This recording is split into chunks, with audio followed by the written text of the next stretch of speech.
El objetivo de este video va a ser abordar los puntos principales que tienen que tener en cuenta para tener la tesis según el reglamento de la tesis.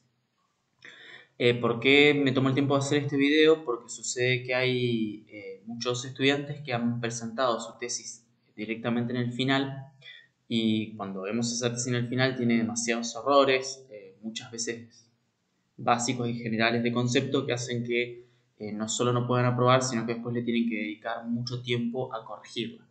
Lo ideal de una tesis es que vaya quedando bien desarrollada y redactada desde el inicio para evitar tener que corregir muchas cosas una vez que la han finalizado. Entonces voy a ir explicando punto por punto, no solo cómo tienen que redactarla, sino algunos aspectos referentes a la metodología de la investigación para poder hacerlo de forma correcta. Siempre tienen la posibilidad de consultar vía mail, pero de todos modos la idea es ver los aspectos generales. La tesis va a basarse en dos reglamentos a nivel general. Por un lado el reglamento TIF y por otro lado las normas APA. Lo que corresponde a el armado de la portada, de los distintos apartados que hay dentro de la tesis y cómo desarrollar y qué desarrollar en cada uno de esos apartados, en qué tiempo presentarlos, qué es lo que tienen que tener en consideración. Todo eso está en el reglamento TIF. Por lo tanto, es fundamental que ustedes lean bien el reglamento TIF, ya que muchas veces presentan errores de aspectos que están bien desarrollados en el reglamento. ¿Sí? Por ejemplo, el nombre de los apartados muchas veces no lo tienen en cuenta. En el apartado dice que hay que tener un objetivo general y que hay que tener objetivos específicos, y muchas veces ponen muchos objetivos generales y solo uno específico, o ponen los objetivos sin aclarar. Todo eso está aclarado en el reglamento TIF, lo mismo que el tamaño de la letra y demás. Por lo tanto, les pido, por favor, lean antes de entregar una presentación parcial o una presentación final, lean el reglamento TIF. Es fundamental para que no tengamos que estar perdiendo tiempo corrigiendo errores de aspectos muy sencillos que ya están aclarados. Por otro lado, lo que vamos a utilizar son las normas APA, pero las normas APA las utilizamos puntualmente, por un lado, para la cita bibliográfica y por otro lado, para la confección de la bibliografía que ustedes utilizaron para poder hacer el trabajo integrador. Por lo tanto, el reglamento, recordemos, es para toda la estructura y las normas APA es para únicamente la cita y las fuentes bibliográficas. Respecto a la carátula, tiene que cumplir los ítems que están dentro del reglamento TIF en el orden que están en el reglamento TIF. Y no tiene que poner nada que no sea eso. Entonces, a modo de bosquejo, les armé cómo debería quedar la portada, ¿sí? Eviten sumar información de más. Ya saben que si ponen colores, si ponen imágenes y demás en la portada, la tesis va a ser desaprobada, porque la tesis tiene que ser lo más formal posible y todas tienen que tener y cumplir el mismo reglamento y la misma presentación. No es que se busque una originalidad en la presentación del formato, por lo tanto respeten las normas y vamos a hacer más sencilla la parte de la aprobación de la tesis. ¿Cuáles son los apartados que tienen que tener para desarrollar el final, la presentación final? Todos estos, ¿sí?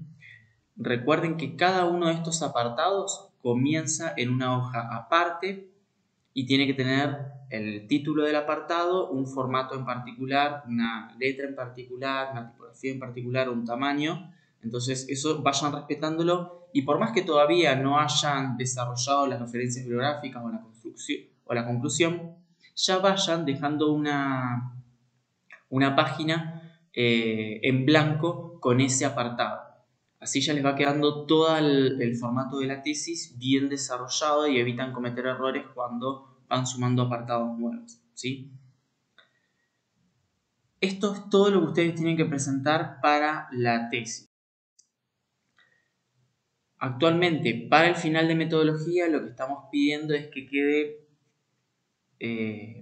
presentada hasta la parte de la definición de las variables, es decir, todo respecto a cómo ustedes van a presentar el trabajo y cómo van a desarrollar, evaluar a los pacientes, tratarlos y demás, todo tiene que estar bien aclarado, inclusive las referencias bibliográficas y los anexos que ustedes quieran sumar.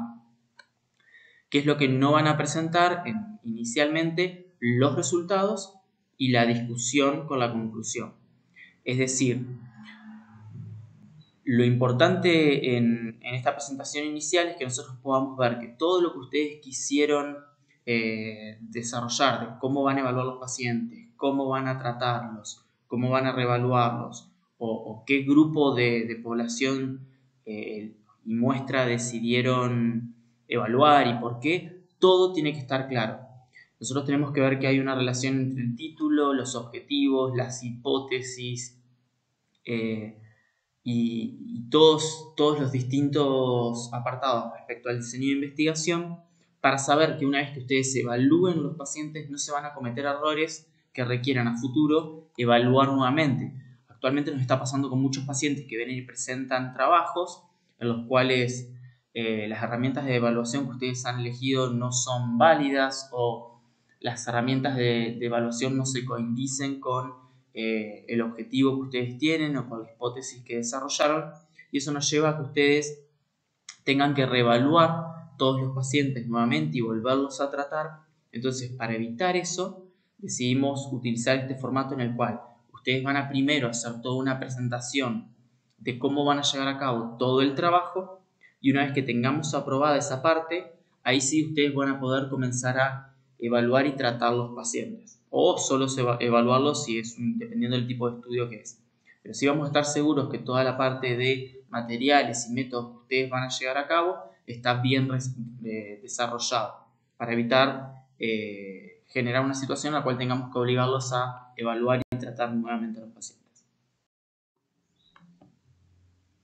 Presten atención a que ustedes van a, el título como lo muestro acá, el título va a ir centrado en el medio, con mayúsculas, todo eso está desarrollado en el reglamento TIF, entonces préstenle atención a esas características, lo mismo respecto al subtítulo y lo mismo respecto al texto, porque es muy importante para nosotros, para poder leerlo fácilmente al trabajo y ubicar los subtítulos en forma fácil, que respeten las indicaciones que le damos.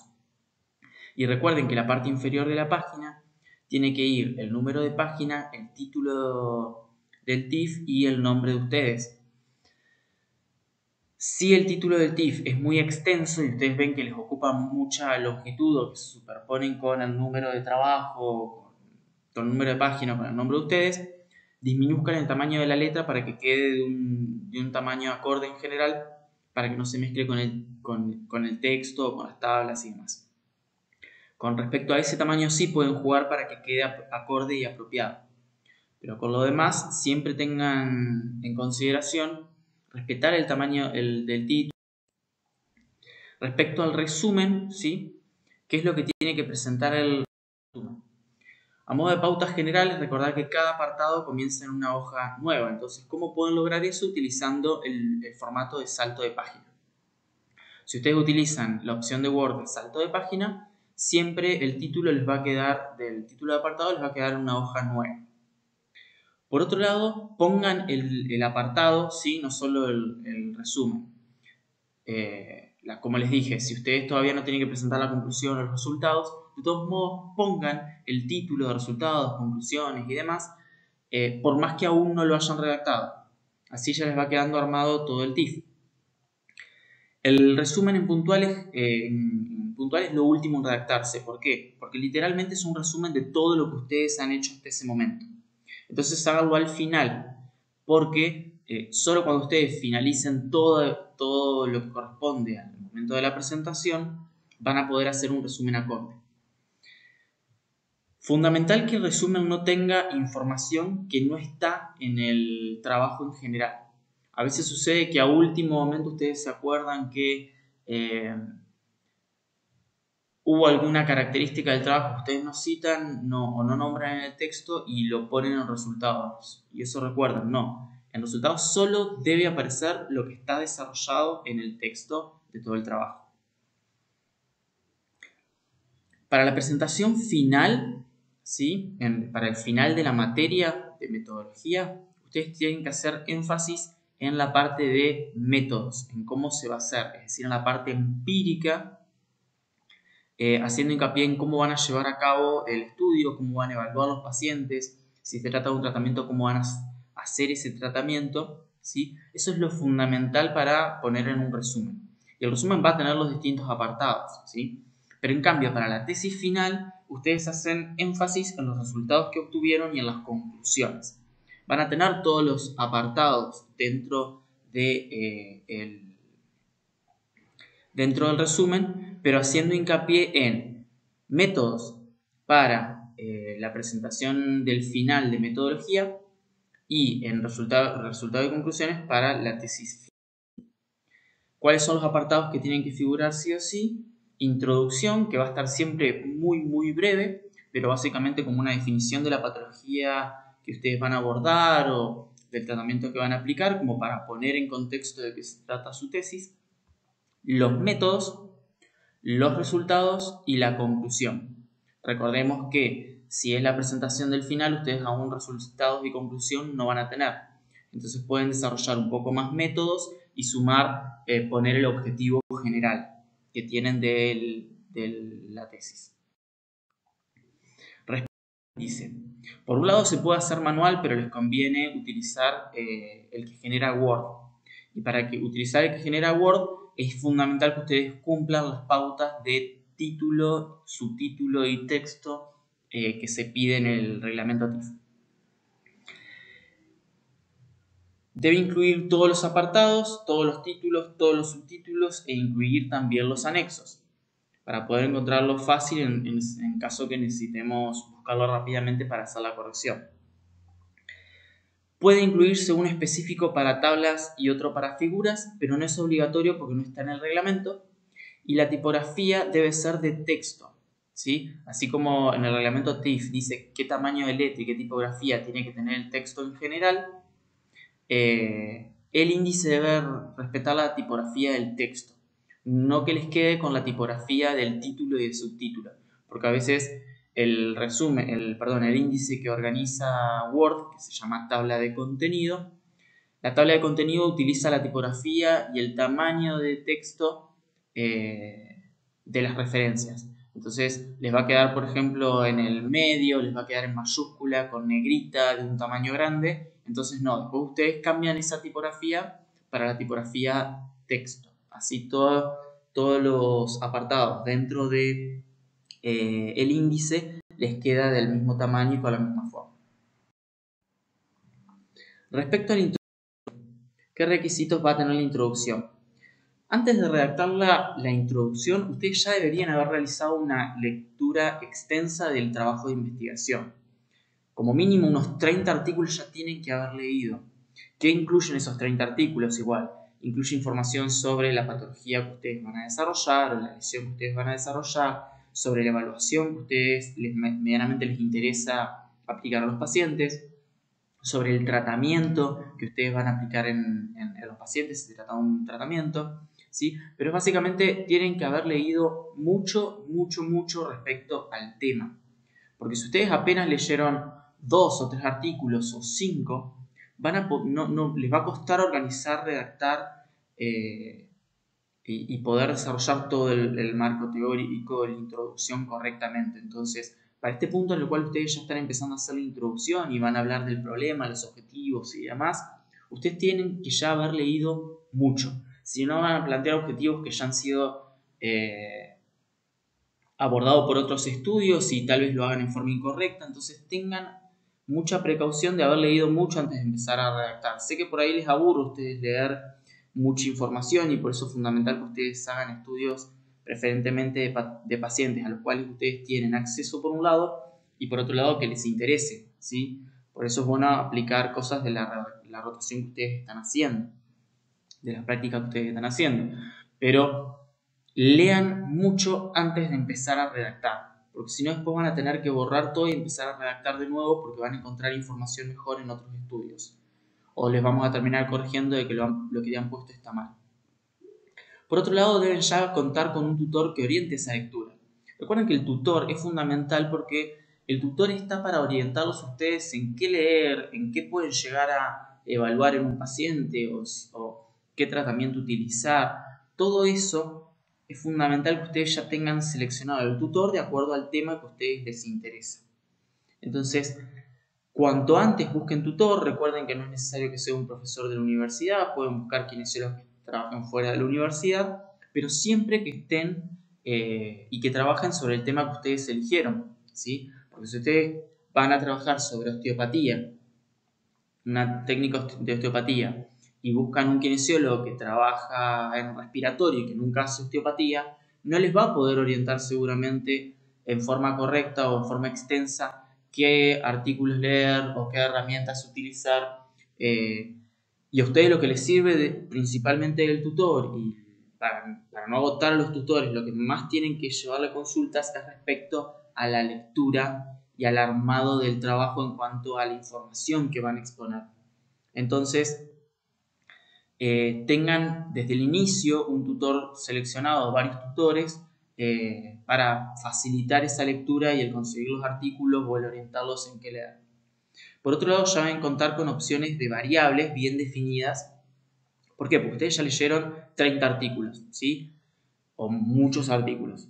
De esos artículos ustedes ya saben que para ese tema en general se evalúa fuerza, o se evalúa sensibilidad, o se evalúa equilibrio, o se evalúa capacidad inspiratoria. Entonces, de esos artículos que ustedes toman y que ustedes estuvieron leyendo, ya pueden haber seleccionado variables, ¿sí? Como fuerza, elasticidad, rango de movimiento, etc.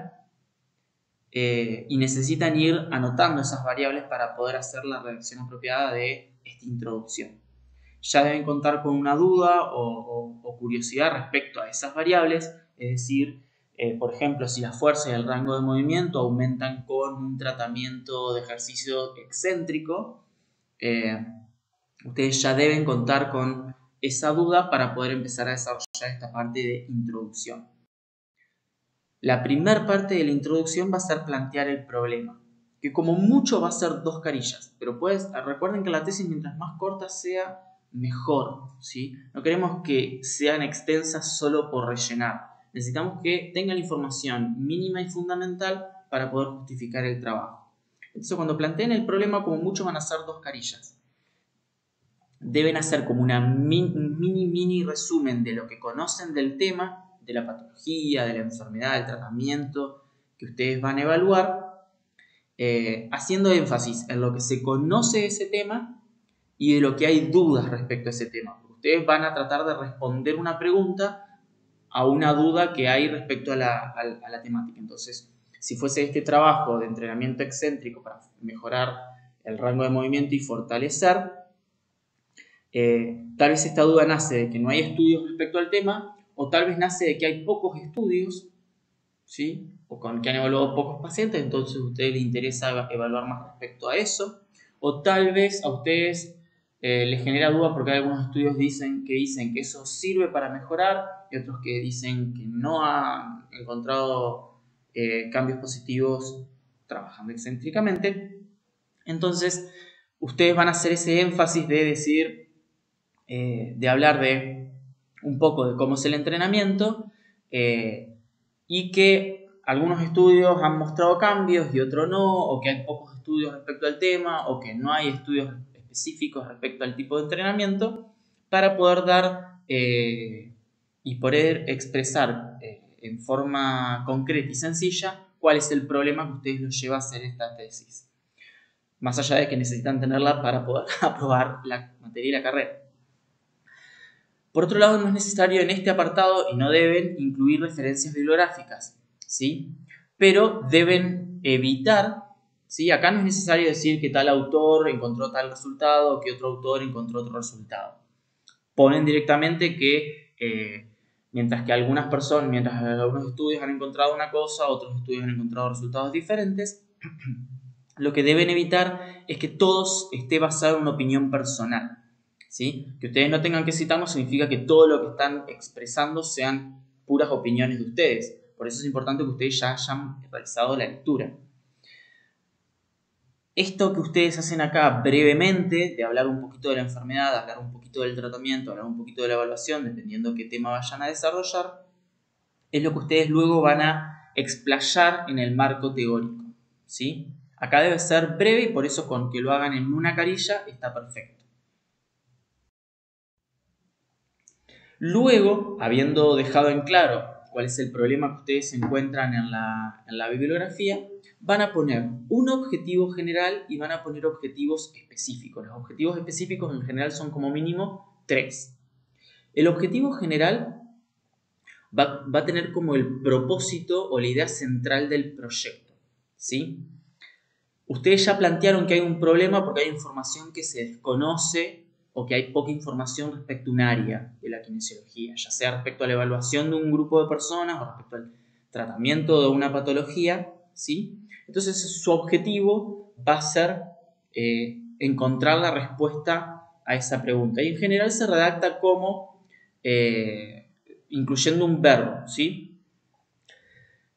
Comienza con un verbo que esté en infinitivo, por ejemplo, conocer, la eficacia o describir la incidencia de tal patología o correlacionar distintas variables. Entonces siempre empieza con un verbo en infinitivo y a eso ustedes le van a sumar la duda que ustedes tienen respecto a ese tema. Por ejemplo, determinar la eficacia de un entrenamiento de ejercicios excéntricos para aumentar el ROM y disminuir y aumentar la fuerza del músculo, ¿sí? En particular parece que están entrenando. ¿Cuáles son los objetivos específicos? ¿Qué evaluaciones ustedes van a hacer o qué análisis ustedes van a tener que hacer para llegar a ese objetivo general? Entonces, ustedes, teniendo en cuenta este ejemplo que estamos hablando, como objetivos específicos, ustedes deberían plantear, por un lado, evaluar el rango de movimiento antes y después de la aplicación de un entrenamiento excéntrico. Otro objetivo específico podría ser evaluar la fuerza antes y después de la aplicación de un ejercicio, de un entrenamiento excéntrico. Imagínense que ustedes ese programa excéntrico lo van a comparar con uno concéntrico. Entonces, otro objetivo específico puede ser evaluar la fuerza y el rango de movimiento antes y después de la aplicación de un programa concéntrico.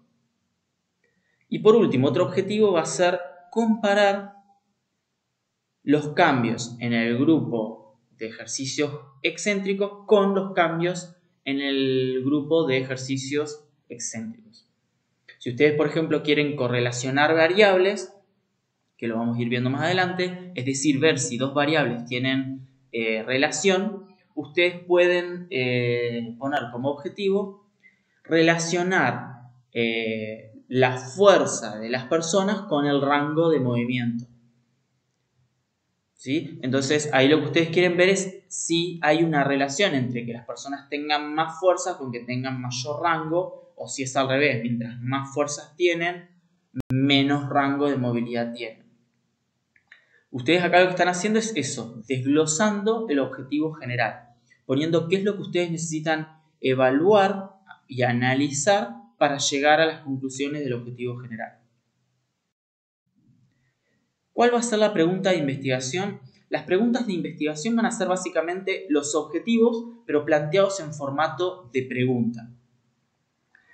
Cada pregunta que ustedes plantearon, ¿sí?, va a estar relacionada con un objetivo. Si el objetivo general del trabajo es conocer el efecto del entrenamiento excéntrico, la pregunta va a ser: ¿son los ejercicios excéntricos efectivos para mejorar la fuerza? Y a su vez también, como tienen objetivos específicos, pueden sumar preguntas de investigación específica. Por ejemplo,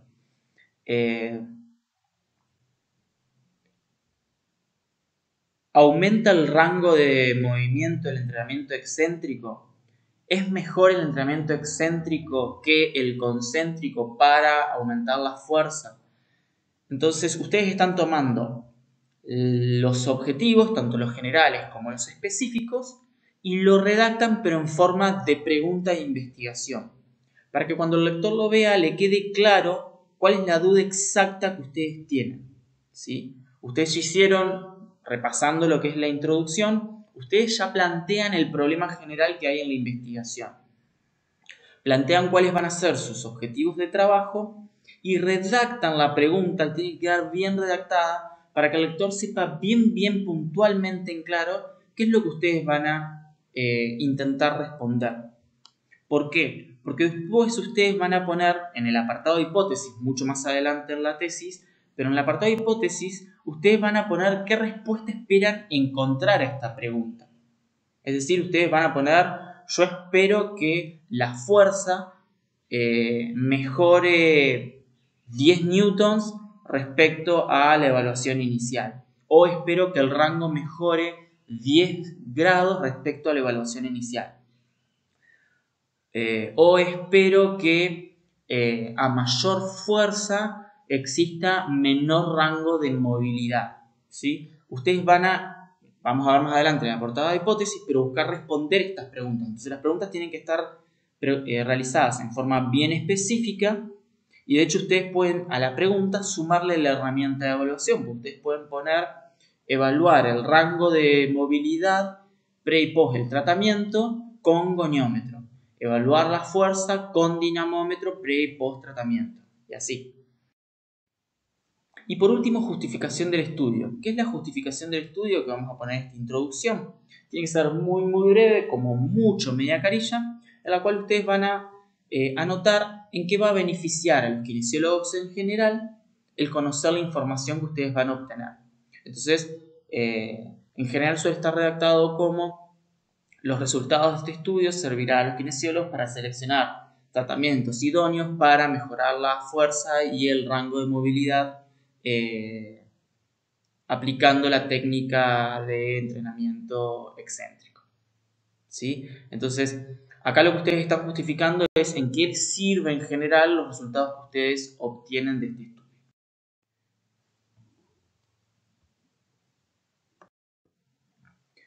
Para el marco teórico, sí, vamos a tener que tener en cuenta varios aspectos, ¿sí? Porque es una de las partes de la tesis que más desarrollo en cuanto a páginas requiere, pero lo importante es que sean prudentes con la cantidad de desarrollo y qué van a desarrollar en el marco teórico.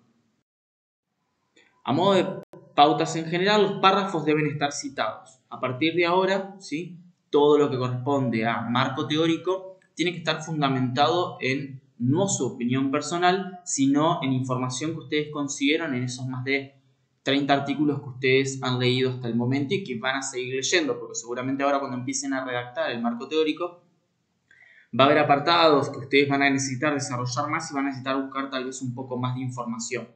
Pero lo importante es que acá no tiene que haber información personal. Acá no pueden poner, me parece que es importante evaluar la neumonía porque es grave.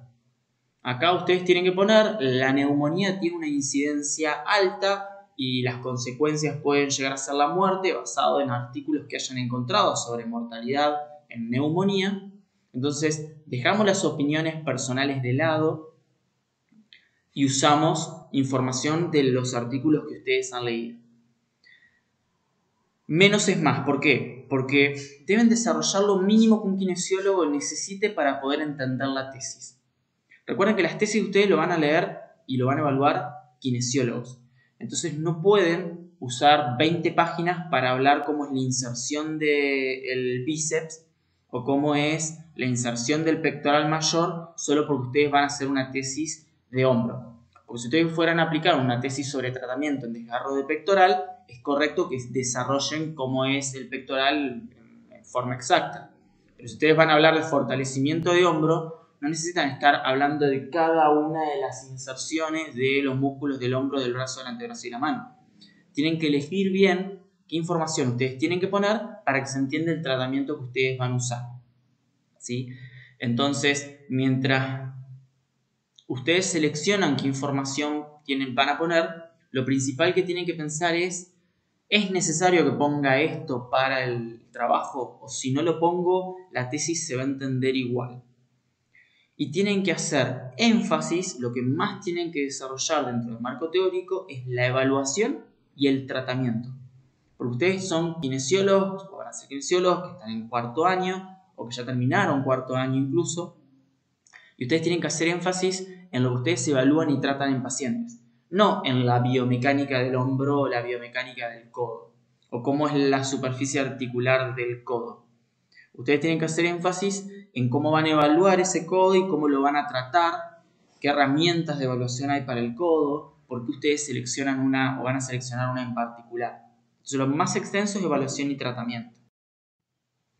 ¿Qué debe incluir un marco teórico? Podemos considerar como 3 grandes grupos de información.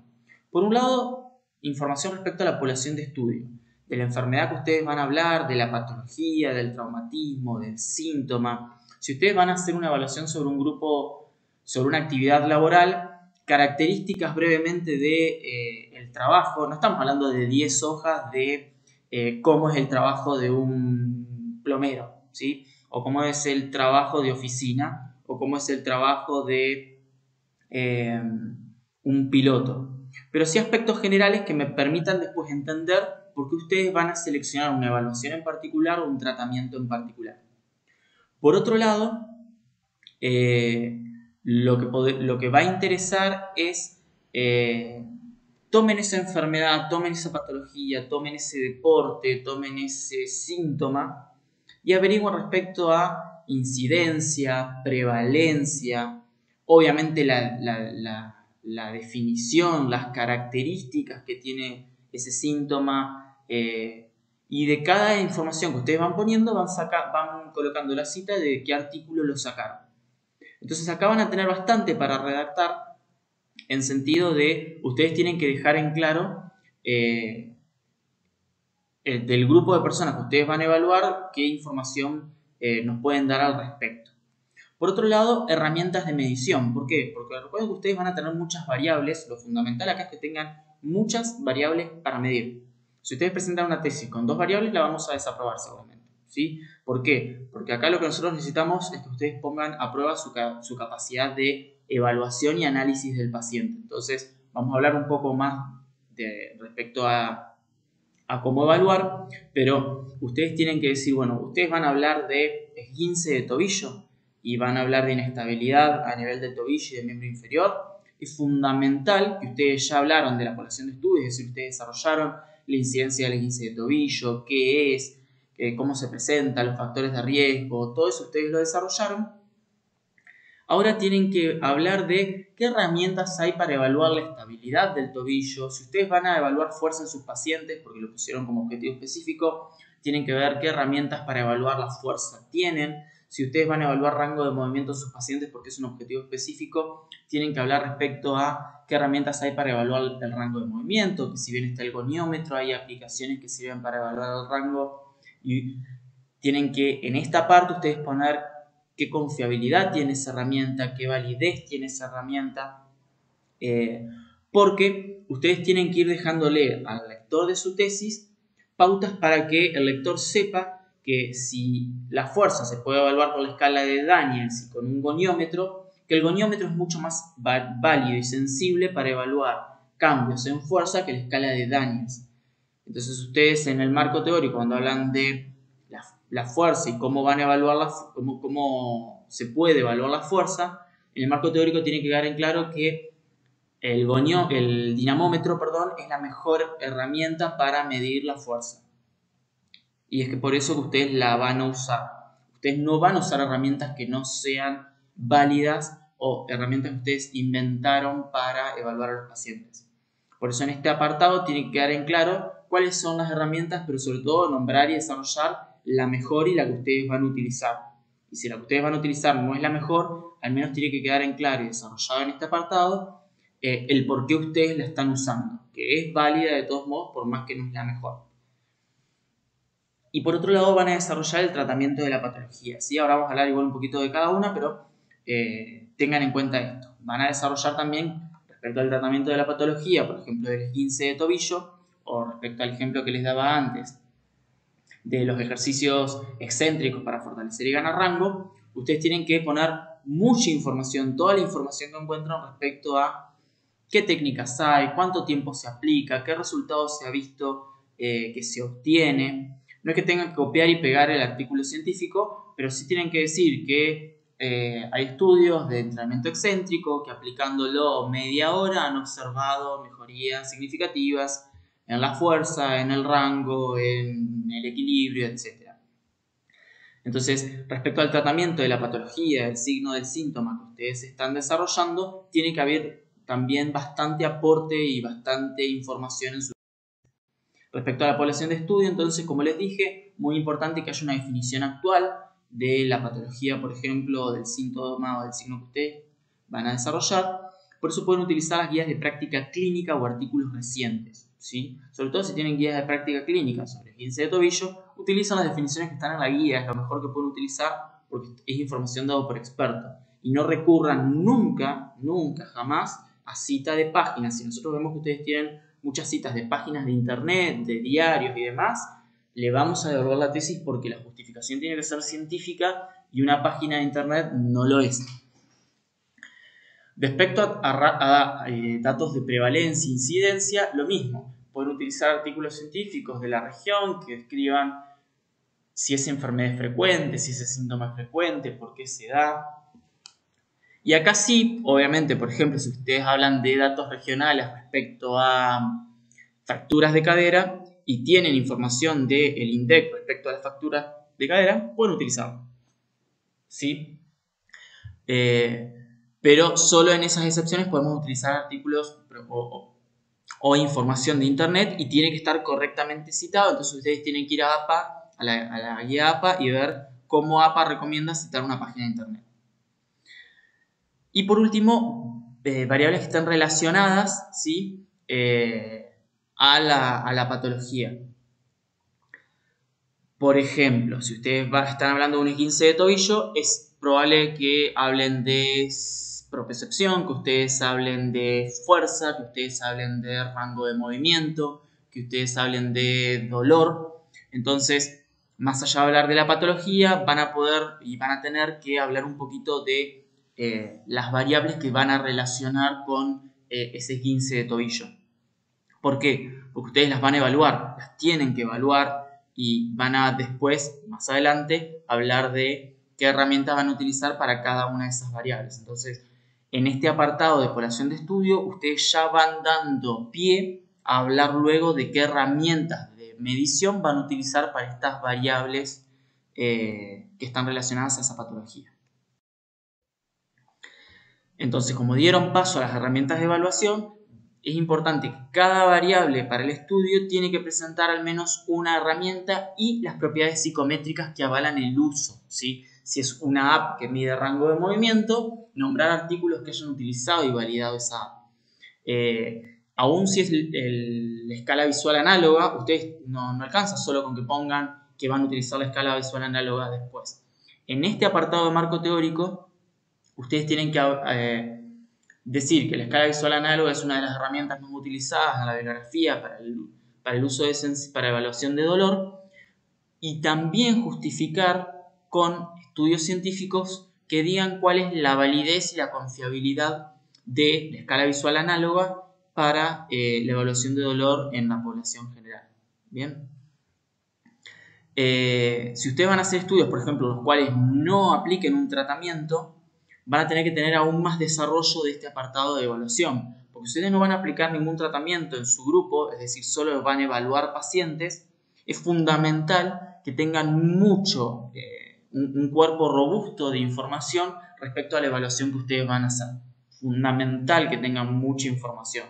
Entonces ustedes no van a aplicar un tratamiento, tienen que hacer aún más desarrollo, mucho más minucioso de las variables que van a utilizar y de las herramientas que van a utilizar para medir esas variables.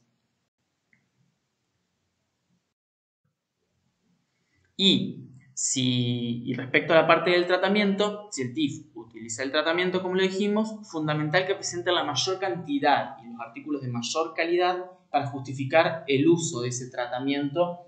Y si ustedes, por ejemplo, están hablando de un tratamiento que no han aplicado previamente en esa patología específicamente. Por ejemplo, ustedes quieren hacer un entrenamiento excéntrico para el tibial anterior en pacientes que tienen, no sé, tendinitis o tendinosis del tibial anterior. Y han encontrado un montón de estudios sobre ejercicio excéntrico para la tendinopatía de cuádriceps, pero no para el tibial anterior. Fundamental que si no tienen artículos del tibial anterior, al menos pongan muchos artículos que hablen sobre aplicación de ese protocolo excéntrico en el cuádriceps, en isquio y demás, para que justifique por qué ustedes quieren utilizar ese tratamiento pese a que previamente no se ha utilizado, ¿sí? Entonces, ahí les va a ir quedando armado el marco teórico con qué patología o qué población ustedes tienen interés de evaluar, qué signos, síntomas o variables se asocian a ese grupo, qué herramientas van a utilizar o se pueden utilizar actualmente porque están avalados por la bibliografía y qué tratamiento utilizan o se utiliza actualmente. Pueden poner un apartado breve que sea varios tratamientos, ¿sí? Nombrar otras posibilidades, sobre todo si ustedes van a comparar un tratamiento, pero el desarrollo tiene que ser sobre el que ustedes van a utilizar. No quiero que pongan, como sucede a veces, que nombren durante 20 páginas 50 tratamientos y ustedes después de esos 50 tratamientos no van a utilizar ninguno. Una cosa es que uno en un párrafo ponga normalmente se utiliza fisioterapia, elongación, movilización pasiva y activa, fortalecimiento, pero si el trabajo de ustedes es sobre equilibrio, ¿sí? Entrenamiento con técnicas de equilibrio, va a haber solo ese párrafo chiquito hablando de otras estrategias y el desarrollo de muchas páginas respecto a tratamiento va a ser sobre esos ejercicios de equilibrio y no sobre fisioterapia. ¿Por qué? Porque ustedes fisioterapia no van a desarrollar. Entonces pueden nombrarla, solo dar la palabra fisioterapia, pero no es necesario y no es correcto que lo desarrollen si no lo van a usar. Es decir, no rellenen. No rellenen con información que no es relevante para su trabajo. ¿Cómo se hace la cita y la referencia bibliográfica? Bueno, tenemos el sistema de normas ZAPA, ¿sí? Por lo tanto, es fundamental que las utilicemos. Entonces, lo que denominamos cita es colocar al autor y la fecha de la información que ustedes están poniendo.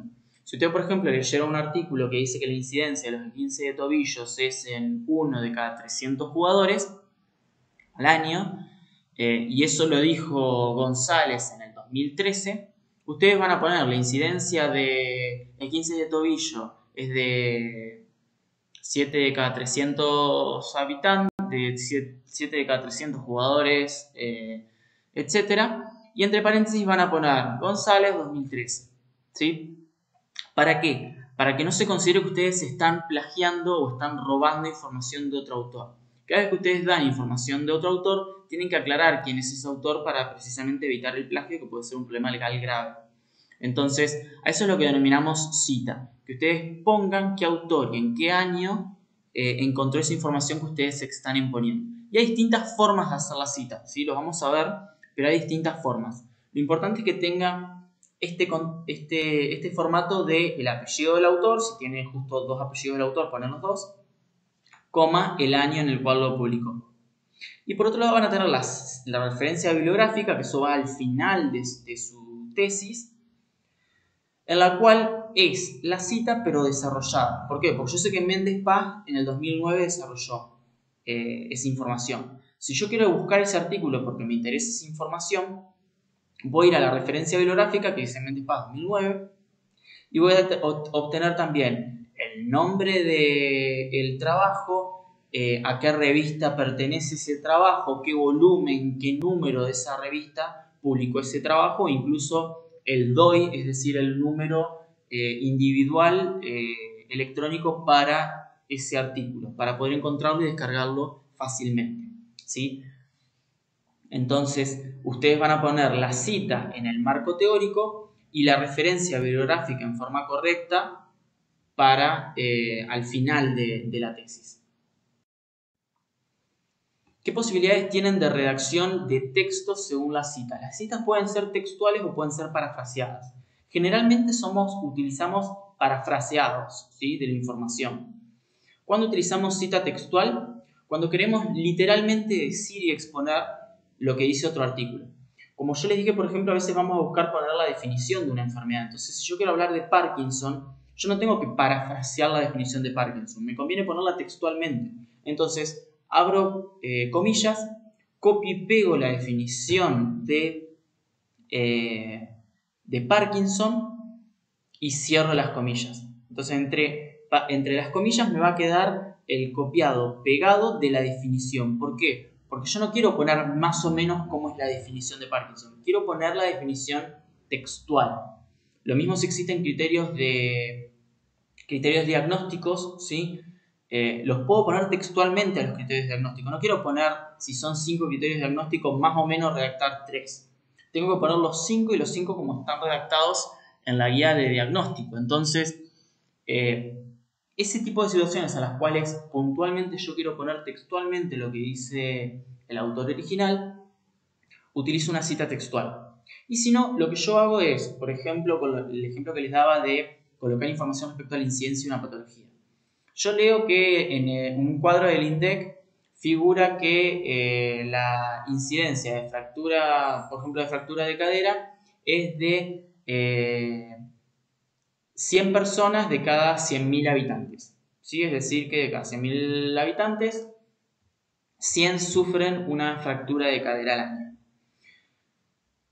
Yo no necesito y no es necesario y se vuelve poco práctico para la lectura poner esa información en forma textual de copiar y pegar esa información. Entonces, habiendo leído esa información, yo lo que voy a poner es, según datos oficiales, la incidencia de fractura de cadera es de 100 de cada 100.000 habitantes. Entre paréntesis, INDEC y el año de esa información. Si yo, por ejemplo, estuviese hablando de... yo quiero justificar que voy a utilizar ejercicios excéntricos, puedo poner de distinto modo esa parafrase. Yo por un lado puedo poner el entrenamiento excéntrico ha demostrado resultados positivos para mejorar la fuerza en patología de tendón rotuliano. Entre paréntesis, González 2013.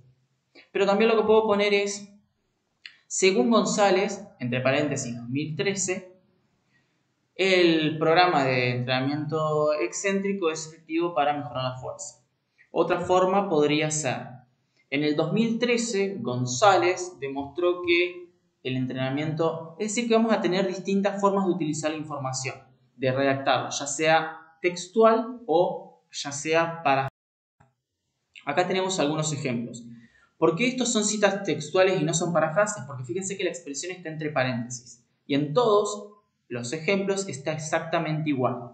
La parafrase es el planeta es azul, que en este caso podría ser, por ejemplo, la definición de Alzheimer, ¿sí? Ustedes podrían poner entre paréntesis la definición de Alzheimer. ¿Qué es lo que cambia? La forma en la cual yo redacto ese texto, ¿sí? Lo mismo igual es si estoy utilizando una parafrase. ¿Pero a qué es lo que me refiero? Yo puedo poner, de acuerdo a González, entre paréntesis 2014, el planeta es azul, o puedo poner, en 1994, Sánchez ha concluido que, y el comentario, o puedo poner, de hecho, el planeta es azul, y entre paréntesis, Sánchez, 1994, o puedo poner el planeta es azul de acuerdo a Sánchez, 1994. Entonces, esta forma de expresión, ¿sí?, quédenselas, recuérdenlas, porque pueden ir variando la forma en la cual ustedes ponen la información para que no sea monótono. Pero ¿cuál es la forma que generalmente nosotros utilizamos? Esta, ¿sí? El ejemplo número 3. De hecho, el planeta es azul. Nosotros solemos decir directamente la incidencia de la patología es tanto, los síntomas que la patología presenta pueden ser estos, pero no solemos con frecuencia utilizar Sánchez en el 1994 dijo tal cosa, y González dijo esto, y Pérez dijo lo otro. En general utilizamos directamente la información, pero sí hacemos siempre la cita entre paréntesis. ¿Bien? Eso ténganlo en cuenta porque les va a ayudar para la redacción. Y de todos modos, si no, pueden utilizar las tesis de referencia o un artículo cualquiera, siempre y cuando sea de kinesiología, para que vean cómo está redactado y van a ver que no es común que aclaremos apellido por apellido a lo largo de todo el texto. A veces nombramos al autor en particular, pero solo a veces, no lo estamos haciendo constantemente para cada información que ponemos. ¿Por qué? Porque hace que el texto sea medio monótono y... Bien, y acá tienen el ejemplo de citas parafraseadas. Fíjense que no hay nada entre paréntesis, estamos poniendo información que figura y que obtuvo Ramírez en 1983, pero no estamos diciendo textualmente nada de lo que dijo Ramírez. Solo estamos aclarando que Ramírez fue el que encontró esta información de índice de muertes violentas durante el siglo XXI.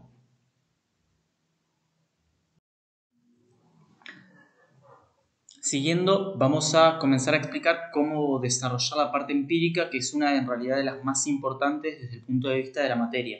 ¿Por qué? Porque es la parte en la cual ustedes van a explicar inicialmente cómo es que van a desarrollar la evaluación, el tratamiento de los pacientes, qué tipo de estudio van a hacer, y es lo que tiene que quedar realmente claro y expresado con los términos apropiados para asegurarnos que ustedes realmente están entendiendo lo que van a hacer y que a la hora de evaluar los pacientes y de tratarlos, lo van a hacer en forma correcta y no van a tener que repetirlo por haber realizado errores.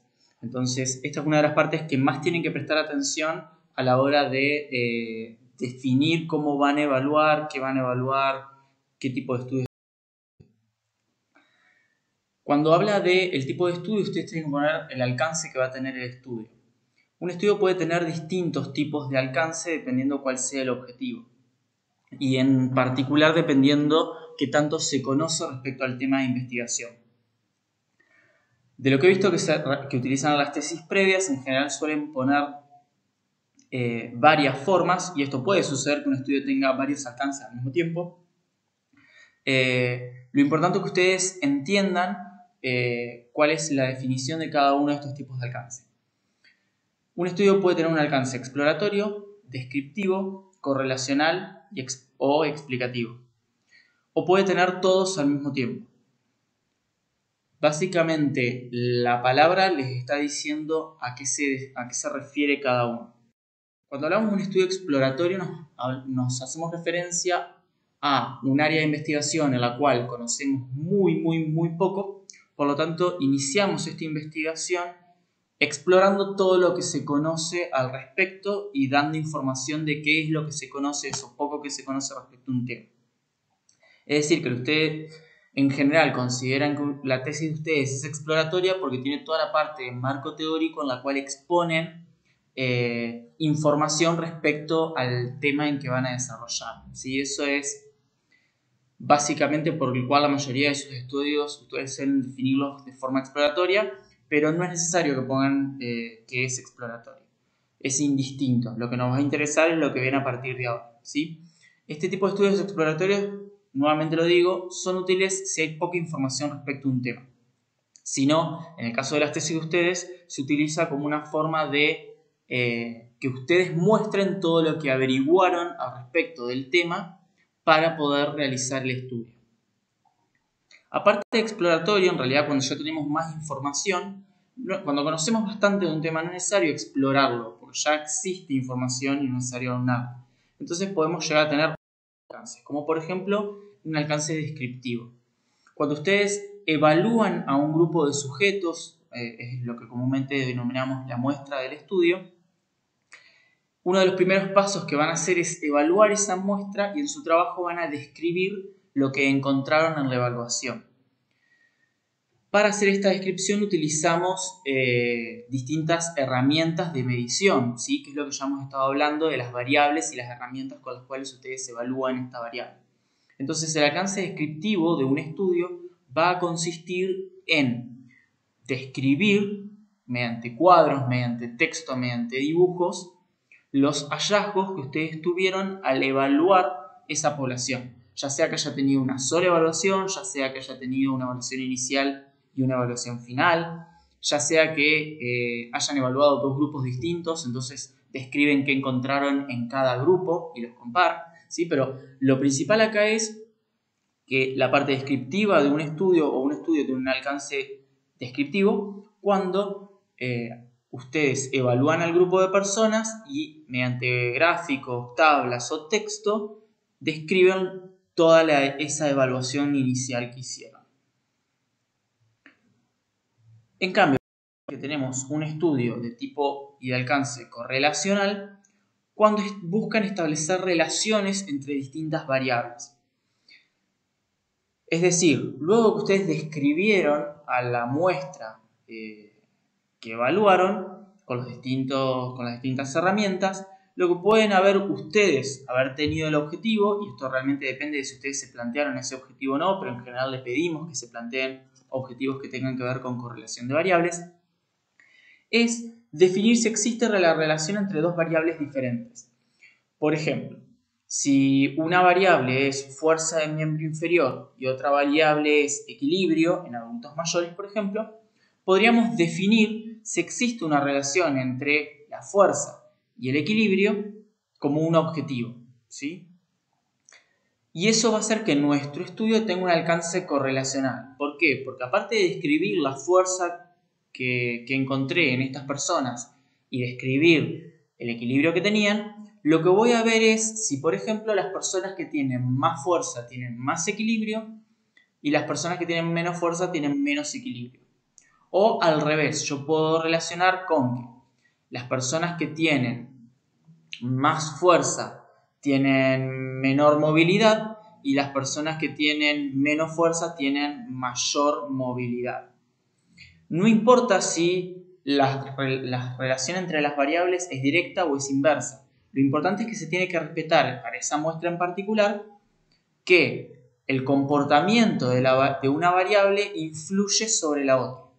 Y nunca afirmamos si una variable, qué variable, digamos, influye sobre la otra. Yo no sé si es el hecho de que la persona tenga más fuerza la que le brinda más equilibrio o el hecho de que la persona al tener más equilibrio mantiene la fuerza y por lo tanto tiene más fuerza. Dicho de otro modo, volviendo al ejemplo, yo podría decir que el hecho de que una persona tenga fuerza ayuda a que tenga mejores estrategias de equilibrio y por lo tanto mayor fuerza y mayor equilibrio, pero también podría pensar que una persona que nunca ha tenido alteraciones del equilibrio va a mantenerse más activa y por lo tanto no va a haber perdido fuerza. Y por lo tanto las personas que tienen mayor equilibrio tienen más fuerza.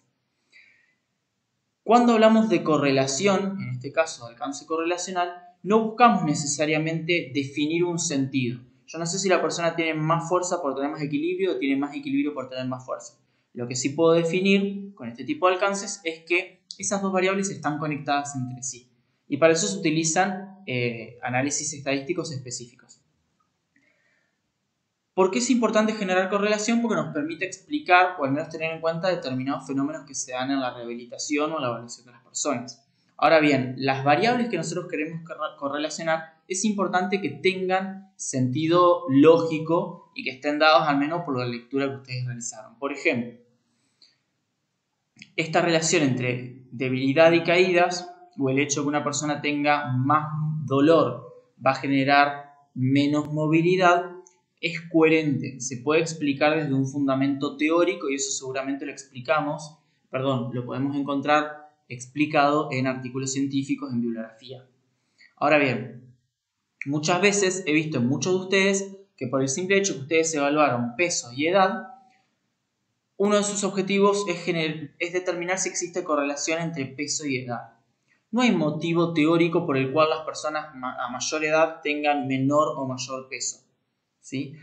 Y lo mismo sucede con algunas veces que generan, por simplemente tener las variables, relación entre el perímetro del edema y el volumen del edema. Así como no hay relación entre peso y edad, o no debería haber una relación teórica entre el peso y la edad,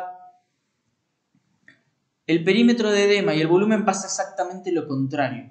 La fórmula de volumen incluye muchas veces conocer el perímetro. Por lo tanto, es evidente y lógico que va a haber relación entre el perímetro y el edema. Entonces buscamos establecer relaciones que pueden ser lógicas, pero que pueden estar dadas o no para nuestra población. Ahora, cuando hablamos de una fórmula matemática que una variable incluye la otra, por ejemplo, sería obvio esperar que el índice de masa corporal se relacione con el peso. ¿Por qué? Porque la fórmula misma del índice de masa corporal incluye el peso. Por lo tanto, ese tipo de relación entre variables no las incluyan si ustedes saben que matemáticamente una depende de la otra. Busquen relaciones entre variables que pueden estar establecidas desde un punto de vista teórico, pero que no son fijas, pueden dar o no. Entonces, este tipo de alcances va a ser correlacional, insisto. Ustedes van a buscar plantear el objetivo de definir si esas dos variables están relacionadas entre sí. Y por último, puede tener un objetivo, un alcance explicativo en el cual ustedes van a realmente definir si una variable influye sobre la otra.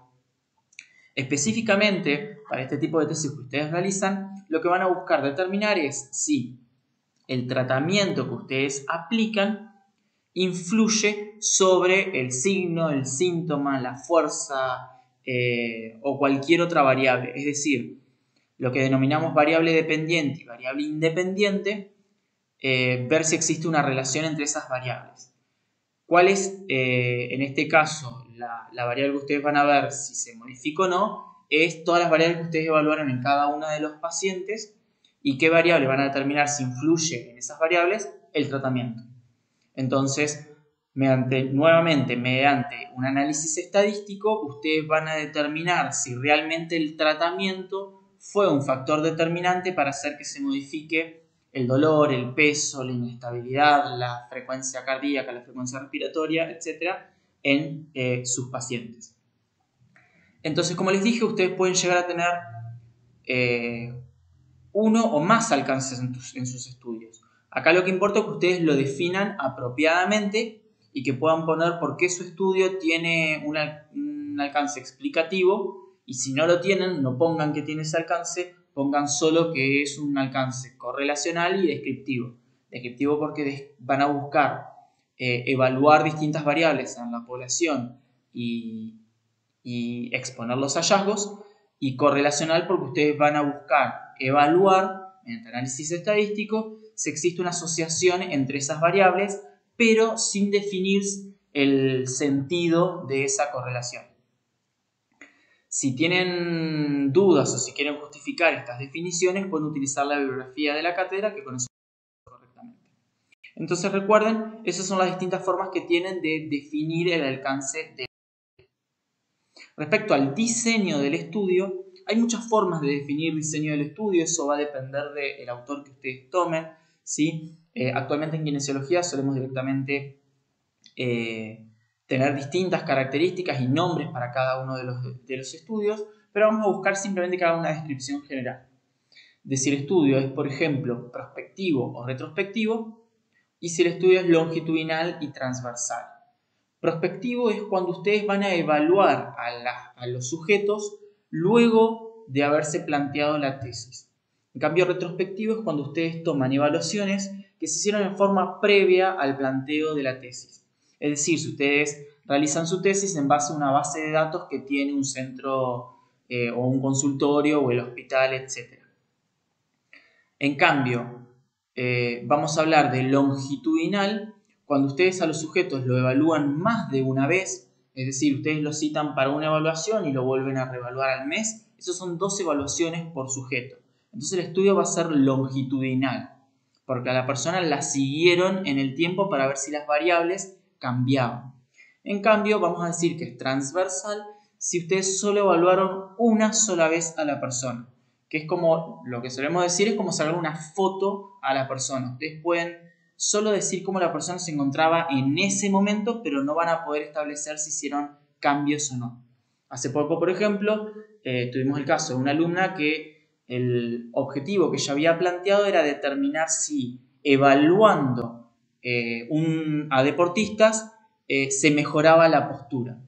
Si yo planteo evaluar a las personas una sola vez, no puedo definir si el simple hecho de evaluarlas mejoró a esas personas. ¿Por qué? Porque faltó una segunda evaluación.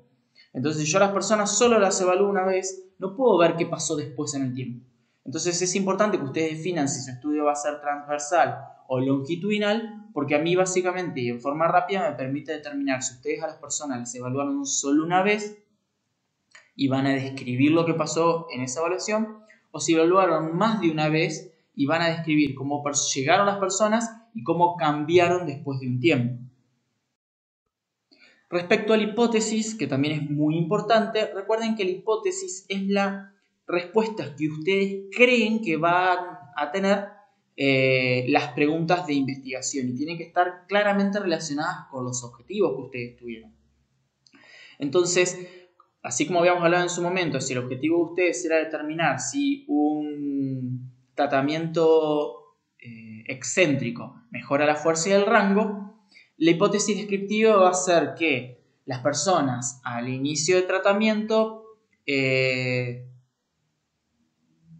presentaban un rango articular menor a tantos grados de flexión y que presentaban fuerza menor a tanto, ¿sí? Otra posibilidad es hacer hipótesis de tipo correlacional. Es decir, ustedes van a decir que en la medida que la fuerza aumenta, que el rango articular aumenta. O si ustedes teóricamente creen que va a disminuir, que a mayor fuerza, menor rango de movimiento. ¿Sí? Entonces, de ese modo ustedes van a ir describiendo qué es lo que esperan encontrar cuando finalicen la investigación. Y para cada, como nuevamente lo digo, para cada objetivo que ustedes desarrollaron, si tienen objetivos descriptivos, tienen que tener hipótesis descriptivas. Si tienen objetivos correlacionales, tienen que tener hipótesis correlacionales. Y si ustedes aplicaron un tratamiento, van a tener que tener hipótesis explicativa. Esto es sencillo de todos modos de hacer, no es complejo, pero lo importante es que esté bien descrito. Por eso dividimos en forma de subtítulos los diferentes tipos de hipótesis según el alcance de su estudio. Las hipótesis descriptivas, las hipótesis correlacionales y las hipótesis explicativas. ¿Sí?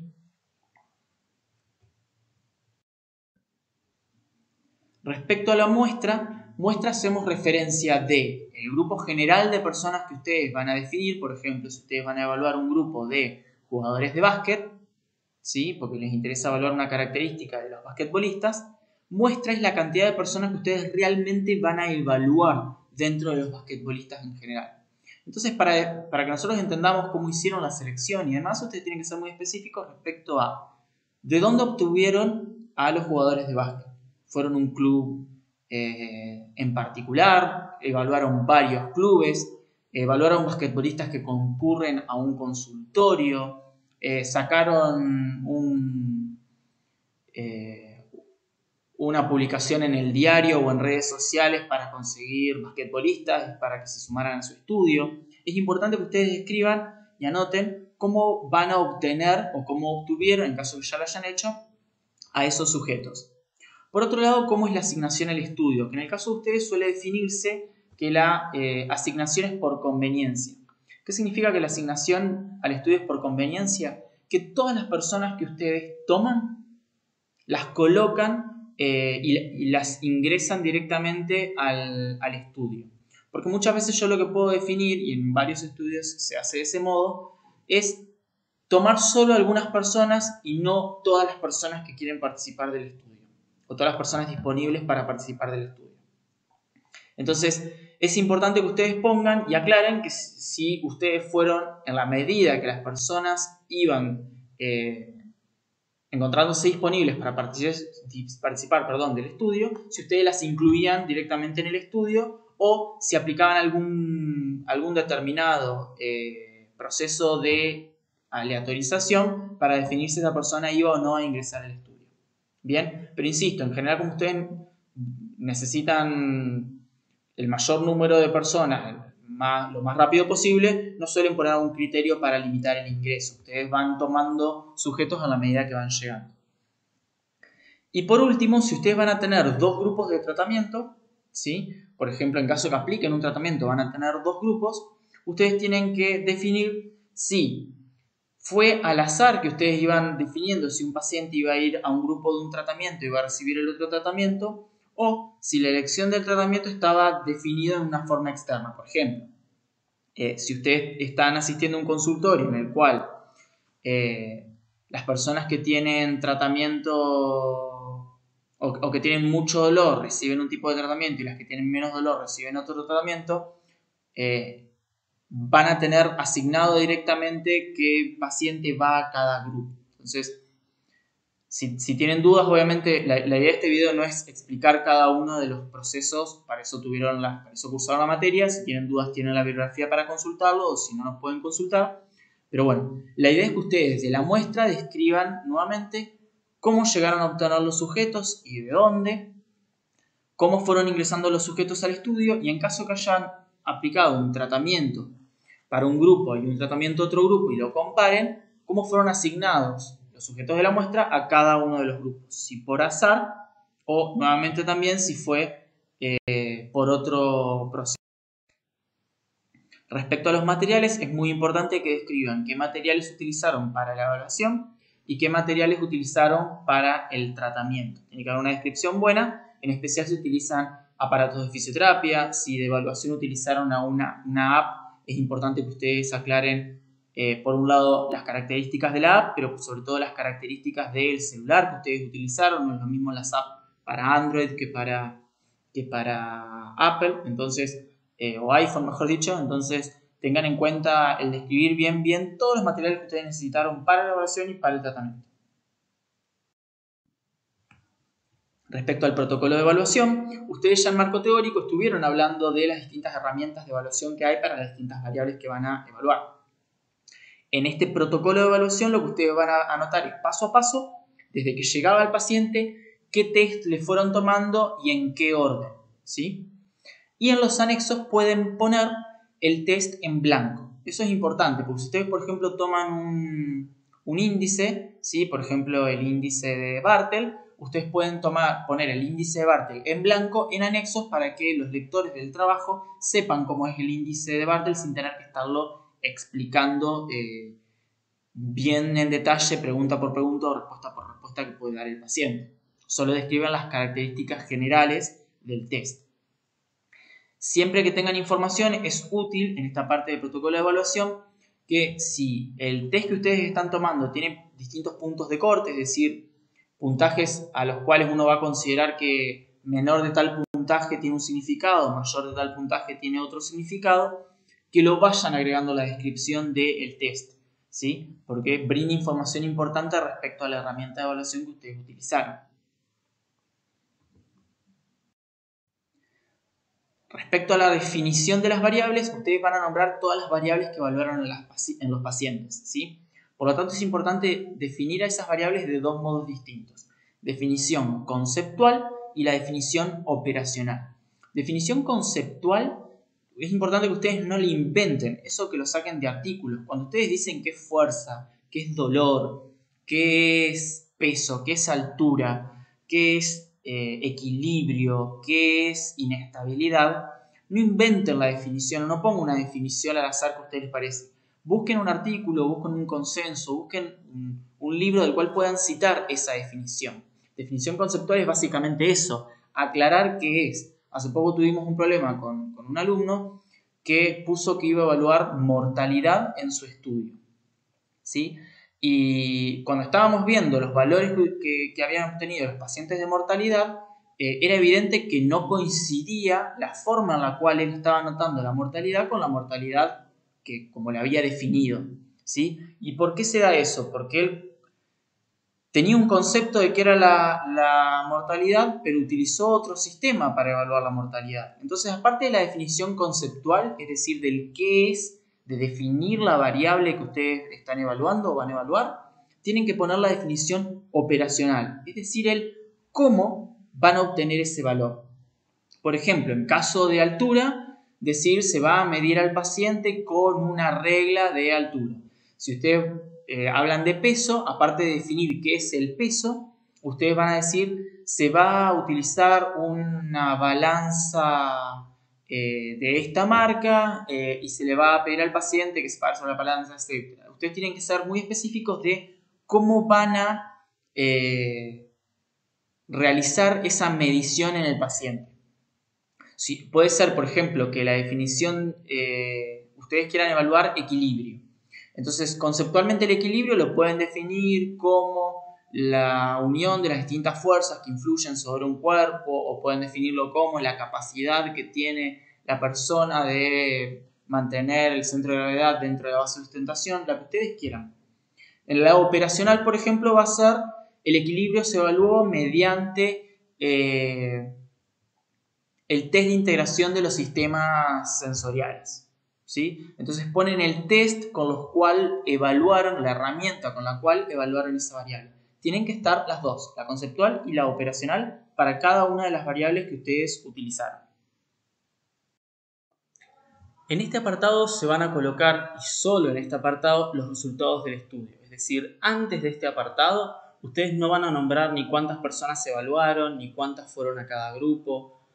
Es recién acá donde ustedes empiezan a describir los resultados. Antes no. Y pese a que parece redundante decir que los resultados van en resultados y no van en antes de resultados, muchas veces suele pasar que ustedes se apuran a presentar los resultados antes de lo que corresponde. Entonces, recién a partir de ahora ustedes van a empezar a nombrar cuántas personas se evaluaron y a describir los hallazgos de esa evaluación y los resultados del tratamiento en caso de que haya habido un tratamiento.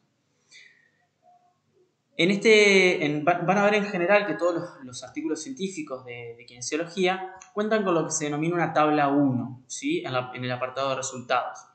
Pero en el caso que ustedes ya hayan utilizado tablas en apartados previos, claramente no van a poder denominar la tabla 1, será la tabla 5, 6, 7.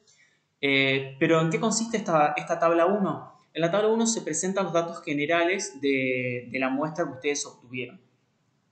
Si la muestra fue conformada por un solo grupo, ustedes no compararon grupos o no hubo distintos tratamientos y demás, será una tabla que describirá los resultados de las 20 personas que ustedes evaluaron.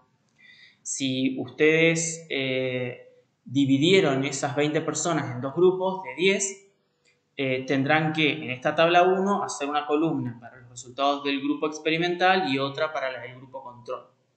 Entonces, lo importante de esta tabla 1 es que tiene los datos generales. Entonces van a poner, por ejemplo, cuál es el promedio de edad del grupo, cuál es el desvío estándar o el rango intercuartil que tienen para este grupo. Lo mismo respecto a altura o peso, si es que lo evaluaron porque tenían esa necesidad. Respecto a variables cualitativas, ¿sí? Como por ejemplo el género, si son hombres o mujeres. En general tomamos uno de los dos, ¿sí? Entonces podemos decir que la muestra estaba compuesta por un 60% de mujeres y se da por sobreentendido de que el otro porcentaje son hombres. Lo mismo para otras variables cualitativas como por ejemplo antecedentes que hayan tenido la persona y que ustedes lo evaluaron. Por ejemplo, en pacientes con esguince de tobillo, si tenían esguinces previos, ¿sí? En ese caso también son variables dicotómicas, de sí o no. Entonces no van a poner un 75% tuvo esguince de tobillo en forma previa y un 25% no. Directamente ponen una de las variables y la que se suele nombrar siempre es el sí. ¿Sí? Es como que está medio estandarizado que todas las variables dicotómicas cuya respuesta es sí o no, se pone el porcentaje de sí que hubo. Por ejemplo, antecedentes de caídas, porcentaje de sí de las personas que tuvieron o que tienen antecedentes de caídas. Diabetes, lo mismo. Entonces, para todas las variables dicotómicas ponen el porcentaje. Y para las variables politómicas, es decir, aquellas que pueden tomar diferentes valores cualitativos, por ejemplo, bueno, muy bueno, regular, malo, muy malo, van a colocar el porcentaje ahí sí de cada uno de los hallazgos que hayan tenido, ¿sí? Entonces esta tabla 1 lo que nos permite es más o menos tener un parámetro general de el grupo o los grupos que conformaron su muestra. ¿Cómo confeccionan tablas? Acá pueden tomar como referencia, ¿sí? la guía APA, porque la guía APA da referencias de cómo, sobre todo cómo armarlas y cómo nombrar las distintas partes de la tabla. Y lo mismo respecto a las figuras. Entonces, siempre conviene que aparezca un número de tabla. Respecto al número de tabla, obviamente siempre tiene que tener un orden. Como lo está aclarado acá, conviene que esté en negrita. Ese número de tabla, aparte de ser la tabla número 1, conviene que ustedes le pongan un nombre corto y breve, pero que le ayude al lector a entender qué datos va a tener esa tabla que está por leer. Y aparte puede llegar a tener un encabezado. Bien, entonces después van a tener el cuerpo de la tabla con todos los datos que ustedes quieran. En general tienen que evitar el exceso de líneas dentro de la tabla o el exceso de colores. Conviene que sean tablas sencillas, en blanco y negro, el texto de color negro y el fondo blanco, sin colores, sin diferencias. Mientras más sencillo mejor. Y siempre conviene utilizar notas, ¿sí?, que expliquen brevemente el contenido de la tabla, o sobre todo en las notas lo que van a poner son abreviaturas. Todas las abreviaturas que figuren a lo largo de la tabla ustedes la tienen que en el apartado de notas expresar qué significa. Entonces, a modo de ejemplo, ¿sí?, tenemos por ejemplo esta tabla en la cual ustedes pueden ver que tiene el número de tabla en negrita. Después a esto ustedes le pueden sumar el título, ¿sí?, que el título puede estar por debajo o al costado de tabla 1, pero ya no en negrita. Y después van a tener el cuerpo de la tabla y al final pueden tener una nota, ¿sí?, con una breve descripción de lo que se trata la tabla, ¿sí? Por ejemplo, en este caso dice: esta tabla muestra cómo cambia la cantidad de niñas embarazadas de acuerdo con la zona donde viven.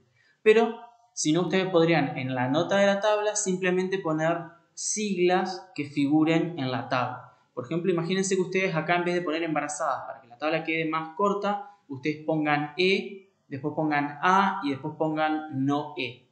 Entonces abajo en notas van a poner directamente esas siglas: embarazadas, aborto, etc. ¿Sí? Entonces todas esas situaciones, todas esas...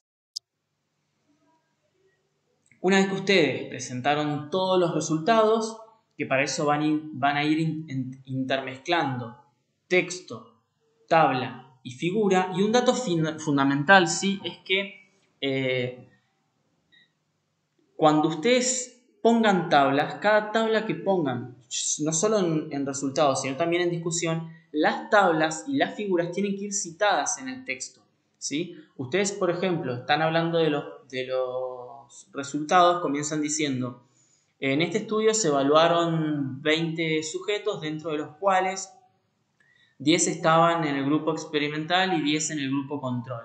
En la tabla 1 figuran los principales hallazgos respecto a los grupos.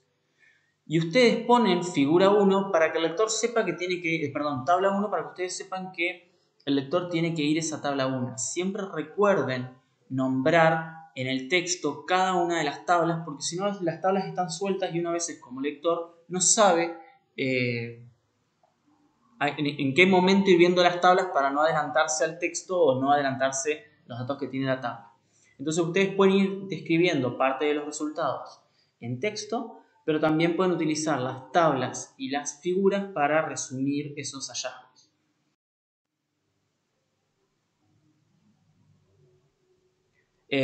Justo salteé esa parte, pero respecto a las discusiones, recuerden que la discusión debe ser breve, de 2 a 4 páginas, en la cual ustedes, valga la redundancia, discuten sus resultados con los resultados de otros estudios. ¿Qué es discutir? Decir, por ejemplo, que yo observé que en mi muestra el 80% de las personas evaluadas presentaban dolor y que esos resultados coinciden con estudios previos, y ahí citan estudios previos que coincidan con sus resultados. O lo mismo pueden decir: esto se contrapone con lo expuesto en los estudios, y nombran los otros estudios en los cuales ustedes vieron que no coinciden sus resultados. Y esta discusión la pueden hacer para los objetivos descriptivos, para los objetivos correlacionales y para los objetivos explicativos, ¿sí? Para cada uno de los objetivos ustedes pueden plantear comparaciones porque tienen resultados de cada uno. Y en la discusión pueden brevemente, en pocas palabras y en tono bien serio, poner pequeñas, al menos conjeturas o razonamientos por parte de ustedes de por qué creen que se debe esa diferencia. Eso lo pueden hacer o no. Lo principal sí es que ustedes discutan sus resultados y muestren si los hallazgos de ustedes coinciden o no, y en forma parcial o total, con estudios que se hayan hecho previamente. Para la parte de la ¿sí? Perdón, estoy salteando antes de tiempo. Para la parte de la conclusión, ustedes van a hacer como un resumen de los resultados y van a poner los hallazgos principales de los resultados brevemente y van a poner de cada una de las hipótesis si se comprobaron o si se refutaron. Luego van a seguir con el apartado de las referencias bibliográficas, ¿sí? En el cual, como les mostré cómo armar las referencias bibliográficas en base a las citas que fueron utilizando a lo largo del texto. Estas referencias bibliográficas, por ser normas APA, van en orden alfabético y tienen precisamente la guía de las normas APA para poder desarrollar puntualmente las referencias. Recuerden que de referencia tienen que evitar utilizar libros, utilizar páginas de internet. Pueden hacer excepciones, pero la idea es que sobre todo el cuerpo, lo que respecta a tratamiento, lo que respecta a evaluación, que estuvimos hablando, y lo que respecta a la definición de la patología, todo no venga de libros, sino que venga de consensos científicos, de artículos científicos, etc. Eso es lo fundamental. Y eviten las páginas de internet, excepto para los datos de incidencia o prevalencia, que eso sí pueden utilizar páginas como por ejemplo la del INDEC, pero si no, muchas veces la prevalencia y la incidencia está estudiada por artículos que están publicados, entonces pueden buscar datos regionales sobre la incidencia o prevalencia de alguna patología cuando la hagan. Y por último, los anexos. ¿Qué va en anexos? En anexos va toda imagen que ustedes quieran sumar para, valga la redundancia, graficar determinados procedimientos que ustedes hayan utilizado. Imagínense, por ejemplo, que ustedes hablan de un test en el cual evalúan equilibrio de las personas, ¿sí? Y ese test tiene un gráfico, una figura o algo en particular que utiliza. Para evitar tener exceso de figuras en el marco teórico, las que no sean fundamentales pueden ponerlas dentro del anexo. Ustedes siempre lo mismo, durante el texto van poniendo. Imagínense, por ejemplo, que tienen un cuestionario. El cuestionario no lo van a poner en el marco teórico. En el marco teórico ustedes van a explicar en qué consiste el cuestionario, cómo se divide, cómo se puntúa, qué valor se le da a cada una de esas puntuaciones, si es bueno, es malo, y todo lo que tengan respecto a ese cuestionario. Pero poner el cuestionario en blanco es bastante extenso muchas veces y lo único que hace es distraer al lector, porque el lector no necesariamente va a tener interés en leer en detalle cómo está hecho el cuestionario. Entonces, en ese caso, ustedes pueden el cuestionario en blanco ponerlo como un anexo, ¿sí? Y los anexos le van a ir, básicamente, cada cosa que anexen va a tener un número de anexo diferente. Entonces, el anexo 1 tal vez sea una foto de ustedes evaluando a los pacientes, el anexo 2 tal vez sea el cuestionario en blanco, el anexo 3 tal vez sea la ficha en blanco con la cual ustedes le fueron tomando los datos a los pacientes y los fueron evaluando. Otro anexo podría llegar a ser otros test o otras herramientas que ustedes hayan utilizado. O en el caso que ustedes, por ejemplo, como tratamiento hayan utilizado un protocolo que dice semana a semana qué es lo que tiene que hacer el paciente, existe mucho, sobre todo para el área de traumatología y deporte. Ese paso por paso de cómo hacer el tratamiento semana a semana, sesión a sesión, minuto a minuto, es muy extenso muchas veces para colocarlo en marco teórico. El marco teórico da una descripción en general de en qué consiste el protocolo y en anexos ponen el programa de ejercicios completo.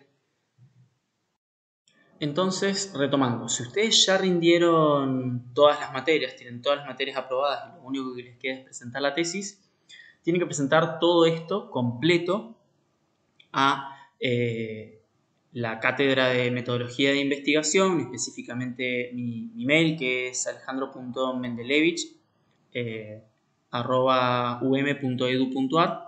De todos modos, si no lo pueden encontrar en la cátedra, o pueden consultar por mí en la facultad. Lo importante es que cada uno de estos apartados, ¿sí?, va a tener que estar completo, va a tener que estar en orden. Nosotros necesitamos, piensen que si bien a ustedes les lleva mucho tiempo preparar las tesis. A nosotros nos lleva mucho tiempo leerlas en detalle y corregirlas. Muchas veces nos sucede que hay alumnos que vienen a las tesis con tantos errores que nos lleva mucho tiempo leerlas e ir corrigiendo cada una de los apartado por apartado, y hace muy larga la corrección. Entonces, en general, tardamos mucho en devolver una tesis si la tesis tiene muchos errores. Entonces, siempre pedimos por las dudas que nos envíen las tesis con tiempo. Nunca den por hecho de que la tesis de ustedes, porque está finalizada en la redacción, va a recibir una rápida respuesta y una rápida presentación, porque por ahora ha sido pocas las veces que nos ha llegado una tesis que no tengamos que hacerle varias devoluciones.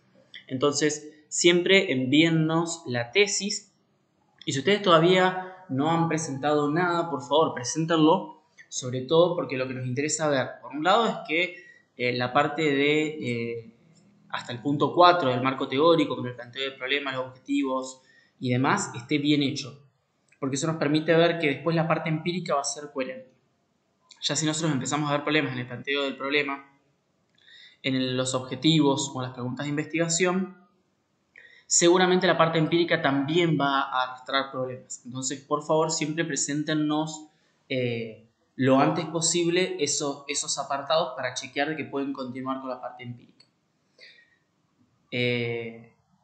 Y después, si van a presentar todo el trabajo, nosotros lo antes posible vamos a tratar de darles la respuesta. En caso de que esté aceptada, que no tengan que hacer ningún tipo de modificaciones, a partir de ahí sí ya seguimos con los pasos siguientes como está explicado en el reglamento TIF.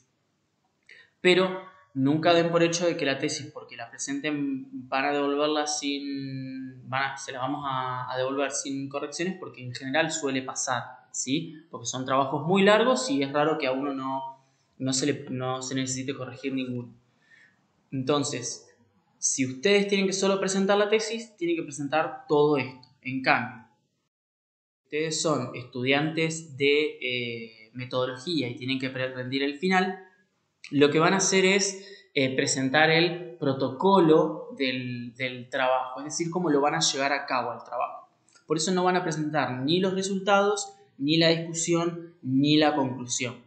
Pero lo que nosotros necesitamos para cuando ustedes finalizan metodología, para ver el final, es que ustedes hayan planteado todos los aspectos de cómo van a llevar a cabo la evaluación de los pacientes y el tratamiento en caso de que lo haya, y qué análisis van a hacer de esos datos, que todo esté muy bien redactado para que la parte de evaluación de los pacientes sea rápida, correcta, y que lo puedan presentar cuanto antes, la tesis final, sin necesidad de tener que reevaluar los pacientes porque cometieron errores.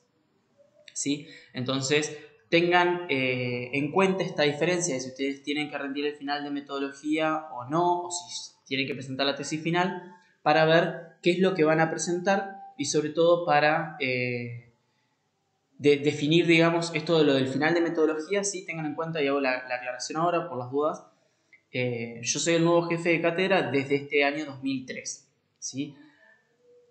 Esto de presentar ahora hasta la parte empírica, inclusive el punto número G, es a partir de ahora del 2023 por una cuestión de que estamos cumpliendo con el estatuto. Ustedes tienen que presentar inicialmente el protocolo. La cátedra previa hasta el 2022 exige que presenten también los resultados, la discusión y la conclusión, ¿sí? Entonces, para los que rindieron en el metodología, o la cursaron, mejor dicho, metodología en el 2022 o antes, van a tener que presentar también el apartado de resultados, discusión y conclusión. Lo aclaro, igual ustedes ya lo saben, porque cursaron, y cuando cursaron se los dijo el jefe de cátedra, sí, y se manejaba de ese modo en la cátedra, pero por las dudas lo repito. Para los que cursaron del 2022 hacia atrás, tienen que presentar también resultados, discusión y conclusión. Y en caso de los que cursan a partir de ahora del 2023, cumplimos con el estatuto de que presenten el protocolo, ¿sí? Y por lo tanto van a llegar hasta el apartado G. Después el apartado de resultados, discusión y conclusión lo van a presentar en el trabajo final, ¿sí? Que nos envían también de todos modos a la cátedra, que somos los que evaluamos. Tanto el final de metodología como las tesis. Así que muchas gracias por escuchar. La idea fue dar el pantallazo general de los distintos apartados de la tesis para que puedan respetarlo lo más posible, ¿sí? Y las próximas semanas vamos a comenzar a subir las tesis que están más acorde a lo que pide actualmente la cátedra y el Estatuto TIF. Recuerden que, y como podrán ver, aquellos sobre todo que cursaron en el 2019 o antes se pedían monografías. Actualmente ya no se pide eso, por una cuestión de reglamentos de las universidades en general. Sí pedimos este tipo de trabajo final integrador. Entonces, tengan en cuenta todos los apartados que vimos y cualquier duda lo pueden estar consultando por mail. Bien. Y también si quieren organizar una reunión tanto virtual como presencial, pueden enviarme un mail y coordinamos un horario, ¿sí? Porque si ustedes por ahí vienen a la facultad y no hemos coordinado horario, yo tal vez no tenga tiempo de atenderlo o esté dando clase, entonces, o hay muchos chicos que caen tal vez el mismo día para consultar y no nos da el tiempo para hacerlo con todos. Entonces, por ahí a veces conviene que ustedes manden un mail, agendamos un horario para poder hacer la consulta, presencial o virtual, y le dedicamos un buen tiempo a cada uno de los trabajos de ustedes para que sea lo más productivo posible. Tengan buena semana y quedo a disposición para cualquier consulta.